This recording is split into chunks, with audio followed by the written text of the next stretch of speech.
안녕하십니까. 박훈탁TV입니다. 지금 미국이 해체 직전 로마를 그대로 빼닮았습니다. 제국의 권력은 하드파워, 군사력이나 소프트파워, 문화적 영향력이 아니라 그들 모두에게 자금을 지원하는 통화에서 나오기 때문에 매년 공중에서 수조 달러를 찍어내는 미국은 살아남을 수 없습니다. 방송 시작하겠습니다. 구독 버튼, 알람벨 버튼, 좋아요 버튼 부탁드립니다. 제가 지난 방송에서 바로 이 그래프를 보여드렸습니다. 1971년 닉슨 대통령이 1971년 8월 15일 닉슨이 금과 달러화의 태환을 정지시킴으로써 근본인지를 포기했습니다. 그리고 2021년 현재 달러화의 구매력이 98%가 사라졌습니다. 로마가 멸망하기 직전에 똑같은 일이 벌어졌습니다. 로마의 멸망 원인은 화폐가치 붕괴였습니다. 로마의 화폐 단위는 데나리우스라고 하는 은화입니다. 은화. 그런데 로마가 멸망하기 직전에 이 데나리우스에 포함된 은하의 함량이 5%에 불과했습니다. 그렇다면 미국이 이 로마와 달리 화폐 가치 붕괴로 인한 멸망의 하락 소용돌이에서 벗어날 수 있겠습니까? 그럴 것 같지가 않습니다. 지금 미국에서 생산품의 품질이 떨어지고 있고 끝없는 탐욕을 위해서 자원을 탕진하고 있고 엘리트는 부패했습니다. 이들의 작태는 새로 발행하는 수조에 이르는 달러화로 유지되고 있습니다. 이러한 작태가 아무런 결과도 낳지 않으리라는 생각을 할 수 있겠습니까? 역사학자 마이클 그랜트는 그의 저서 The Fall of Roman Empire에서 로마 제국 해체의 가장 중요한 원인으로 정치 엘리트의 깊은 분열을 들었습니다. 지금 미국 엘리트들의 분열은 해체 직전의 로마 엘리트 분열을 연상케 합니다. 역사학자 찰스 휴 그랜트가 미국 정치 엘리트의 분열과 시스템 붕괴로 이어질 사회 기초의 침식에 관해서 무려 3권의 책을 썼습니다. Collapse Part 2, The Nine Dynamics of Decay, Going to War with the Political Elites You Have, 그리고 The Conflict Within the Deep State Just Broke into Open Warfare. 지금 미국 엘리트는 구조적 균열을 따라서 끊임없이 분열을 하고 있습니다. 언론 매체는 공화당과 민주당의 싸움과 서커스에만 초점을 맞추지만 실제 갈등은 공화당과 민주당 안에서 게임을 운영하는 진영 퍼플 엠파이어에 있습니다. 그리고 또 글로벌 패권을 위한 제국주의 프로젝트 딥스테이트입니다. 구귀족을 무너뜨리려는 빅텍의 신흥 귀족, 민족주의자와 세계주의자의 싸움, 금융게이머와 새로운 기초를 추구하는 세력들 간의 싸움 안에 있습니다.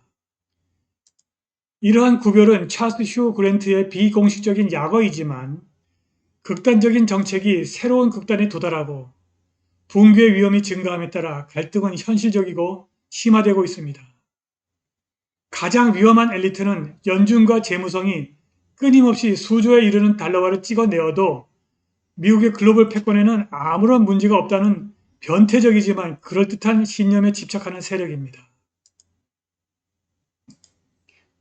연준은 신의 능력을 가졌고 달러화를 무한정 찍어내도 미국의 달러화는 여전히 기축통화 지위를 유지할 것이고 그리 강하지 않은 달러화가 신흥 경제의 경쟁력을 떨어뜨릴 것이고 달러화를 아무리 많이 찍어내도 글로벌 주식과 채권 그리고 위험과 원자재 시장에서 흡수될 것이고 지정학적 경쟁자에 대한 금융적 레버리지로 무한정 사용할 수 있다고 믿고 있습니다.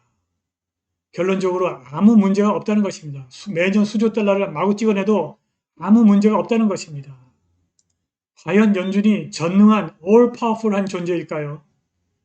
글로벌 패권을 위한 제국주의의 프로젝트를 추진하는 딥스테이트에게 근본적인 문제는 자산 거품 팽창으로 국내 엘리트에게 이윤을 제공하면서 동시에 기축통화, 신용, 그리고 거래할 수 있는 유동성 공급을 위해서 안정적 달러화를 제공해야 한다는 것입니다.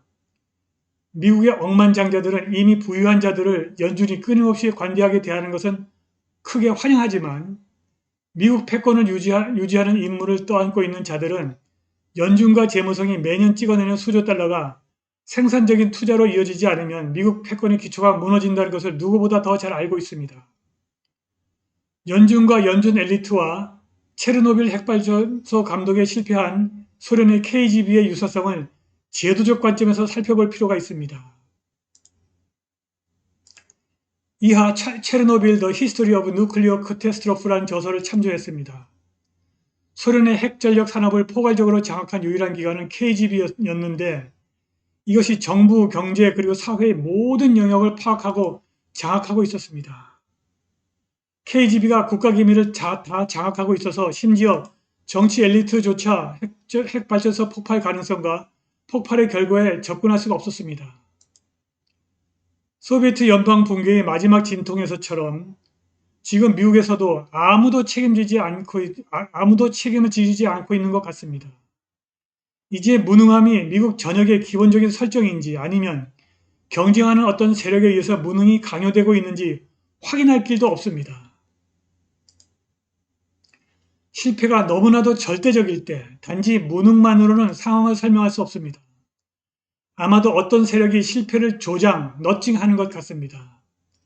이미 절벽의 가장자리는 무너지고 있고 적을 절벽 아래로 밀어버릴 필요도 없게 된 것 같습니다. 결코 인플레이션은 일시적인 현상이 아닙니다. 연준과 재무성이 허공에서 창출하는 수조 단위의 달러화는 미국의 생산성과 회복력으로 이어지지 않고 오히려 치솟는 부소득 힘의 불평등을 제도화하여 경제와 사회를 치명적으로 약화시키고 있으며 세계화의 글로벌 공급 증가와 글로벌 공급망의 최적화를 가로막고 있습니다. 이 그래프 한번 보십시오. 이 그래프는 미국의 상위 400명의 부자의 재산 증감을 보여주고 있습니다. 상위 0.00025%의 재산 증가를 보시고 있습니다. 상위 0.00025%에게만 미국의 모든 부가 이렇게 집중되고 있습니다. 이대로 가면 미국은 망해버리고 말 것입니다. 연준과 재무성이 매년 수조 달러를 찍어내는 한 인플레이션이 하위 90%의 소득을 박탈해버리고 기술 관료 계급과 억만장자만 점점 더 부유해지고 달러화 가치의 예측 가능성이 줄어들고 미국은 경쟁력과 투명성 그리고 책임성과 탄력성을 잃게 됩니다. 미국 경제가 생산성을 향상시키지 못하고 패권국 기반을 잃게 됩니다. 미국의 KGB에 해당하는 사람들은 미국의 금융 환상이 얼마나 실패하기 쉬운 것인지에 대해서 건전한 이해를 갖고 있기를 바랍니다. 제국의 권력은 하드파워, 군사력이나 소프트파워, 문화력, 영향력에서 나오는 것이 아니라 그들 모두에게 자금을 지원하는 통화에서 나오는 것입니다. 그래서 어떠한 제국도 통화의 방탕에서는 살아남을 방법이 없습니다. 지금처럼 계속 수조 달러가 억만장자의 지갑 속으로 들어간다면 더 이상 패권국 미국은 없을 것입니다. 미국의 지도부가 남아있는지는 아직 명확하지 않습니다. 지금 우리는 발 아래에서 기초가 무너지고 있는데도 불구하고 권력을 확보하기 위해서 싸우는 이기적인 엘리트의 전쟁 캠프를 보고 있습니다. 오늘 방송은 여기까지입니다. 감사합니다.